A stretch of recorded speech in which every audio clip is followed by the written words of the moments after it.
ومن يقنت منكن لله ورسوله وتعمل صالحا نؤتها أجرها مرتين وأعتدنا لها رزقا كريما.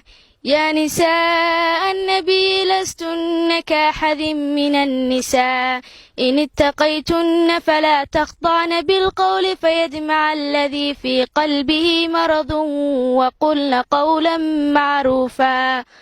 وقرن في بيوتكن ولا تبرجن تبرج الجاهلية الأولى وأقمنا الصلاة وآتينا الزكاة وأطعنا الله ورسوله إنما يريد الله ليذهب عنكم الرجس أهل البيت ويطهركم تطهيرا.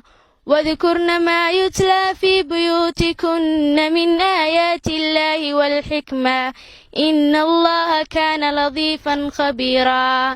إن المسلمين والمسلمات والمؤمنين والمؤمنات والقانتين والقانتات والصادقين والصادقات والصابرين والصابرات والخاشعين والخاشعات والمتصدقين والمتصدقات والمتصدقين والمتصدقات والصائمين